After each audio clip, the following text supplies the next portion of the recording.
Hello everyone, welcome to Gayathri's cookbook. இன்னைக்கு இந்த வீடியோவில் ப்ராக்லி ரைஸ் எப்படி பண்ணுறதுன்ற பற்றி பார்க்க போகிறோம். இதுக்கு தேவையான பொருட்கள் basmati rice 1 cup, broccoli 2 cup, carrot 2, peas 1/2 cup, அப்புறம் ஆனியன் 1, ஜிஞ்சர், கார்லிக், தேங்காய், இதெல்லாம் ஜீரா, இதெல்லாம் ரெடியாக எடுத்து வச்சுக்கோங்க.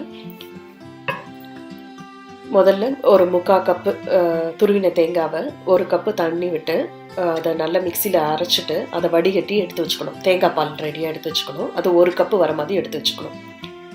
அதுக்கப்புறம் 1 கப்பு பாஸ்மதி ரைஸை 20 நிமிஷம் ஊற வச்சுட்டு, அதுக்கப்புறம் 1 கப்பு தேங்காய் பால், 1 கப்பு வாட்டர் ரெண்டுத்தையும் சேர்த்து வேக வைக்கணும். இதுக்கப்புறம் மசாலாவுக்கு வேணுங்கிறத அரைச்சிக்கணும். அதுக்கு onion 1/4 cup, green chilli 4, ginger, garlic, அப்புறம் தேங்காய் 1/4 கப்பு, ஜீரா, கொஞ்சமாக கொத்தமல்லி தழை, இது எல்லாத்தையும் சேர்த்து நல்ல மைய அரைச்சி தண்ணி எடுத்து வச்சுக்கோங்க.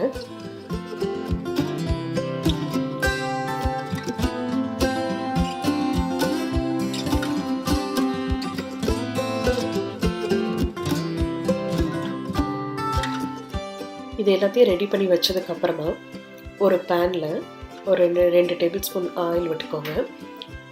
அந்த எண்ணெய் சூடானதுக்கப்புறமா 1 டீஸ்பூன் ஜீரா அதை போட்டு, அது பொரிஞ்சதுக்கப்புறமா நறுக்கி வச்சிருக்கிற வெங்காயத்தை போட்டு வதக்கணும்.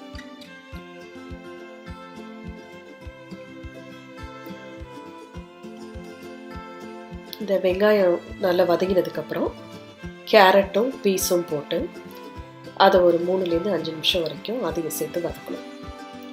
அது காய் ரொம்ப குழஞ்சிடக்கூடாது, வெந்திருக்கணும். ஆனால் அது கொஞ்சம் கிறிஸ்பாகவும் இருக்கணும்.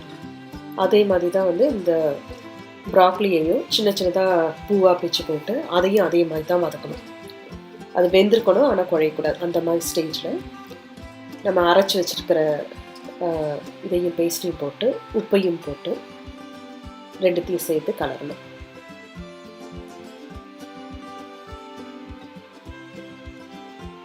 அந்த பேஸ்ட்டோட அந்த வாட்டர்லாம் எவாப்ரேட் ஆகிற வரைக்கும், அந்த தண்ணி எல்லாம் ஃபுல்லாக இழுக்கிற வரைக்கும் ஃபுல்லாக நல்லா வதக்கணும். அதே சமயத்தில் ரொம்பவும் குழைச்சிடவும் கூடாது காயை. இந்த காயை இந்த தண்ணியெல்லாம் வற்றினதுக்கப்புறமா நம்ம வேக வச்சுருக்கிற அரிசி எடுத்து கலந்து அப்படி தூக்கி போட்டு கலக்கணும். அப்போ தான் ரைஸ் உதிரி உதிரியாக இருக்கும். இதுக்கு மேலே 1 டீஸ்பூன் எண்ணெயோ இல்லை நெய்யோ விட்டு கலக்கிங்கன்னா அப்படியே உதிரி உதிரியாக வரும். அவ்வளோதாங்க, ப்ராக்லி ரைஸ் ரெடி. இதை எந்த ரைத்தாவோட வேணால் சர்வ் பண்ணலாம். செஞ்சு பாருங்கள், எப்படி வந்ததுன்னு சொல்லுங்கள். தேங்க்ஸ் ஃபார் வாட்சிங் மை வீடியோ.